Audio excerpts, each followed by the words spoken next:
প্রকৃতি ভীষণ বৈচিত্র্যময়, আর তার চেয়েও বড় বৈচিত্র্যময় বস্তু হচ্ছে মানুষ।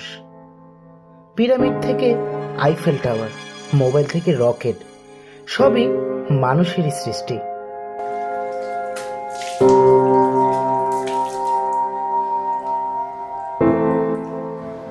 এরকম তারা মুখ চেপে ধরে, ওই কিশোরের মুখ চেপে ধরে তারা এই 3 তলার, আমি যেখানে উঠছি আসলে সেই 3 তলার ছাদের উপরে তারা নিয়ে যায় এবং সেখানে তারা প্রায় 30 মিনিট ধরে ধর্ষণ করে এবং সে ধর্ষণ করার পরে মেয়েটি অজ্ঞান হয়ে যায়। অজ্ঞান হওয়ার এই মানুষই হচ্ছে সেই জাতি যে অন্য আরেকজন মানুষকে বলি দেয়, হত্যা করে, অথবা কারো পুরো জীবনটাকে নষ্ট করে পায় আনন্দ, হয় পরিতৃপ্ত।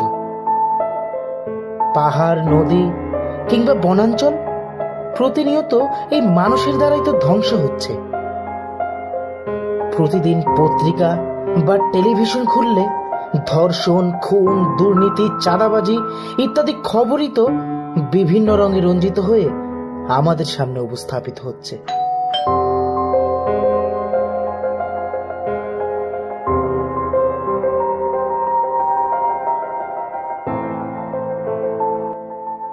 আসসালামু আলাইকুম স্যার, ট্রিপলেক্স কোম্পানি থেকে আসছি।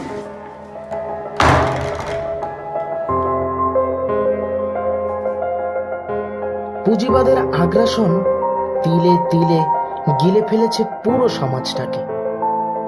এখানে ধনী আরো ধনী হচ্ছে, গরিব আরো গরিব, আর মধ্যবিত্ত তারা তো নিজেদের ইমেজ রক্ষা করতে রীতিমতো যুদ্ধ করে চলেছে। আজকাল শিক্ষিত হওয়ার উদ্দেশ্য একদম বদলে গেছে। চিকিৎসা নামক সেবা খুব লাভজনক ব্যবসায় পরিণত হয়েছে। পেঁয়াজের কেজি 200 না 2000 হবে তাই নিয়ে টকশোগুলো গরম হয়ে উঠেছে।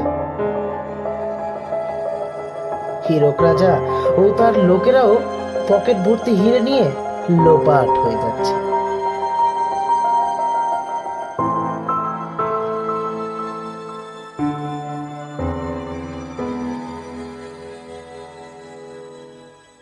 এই তো এভাবেই চলছে সমাজ, চলছে পৃথিবী।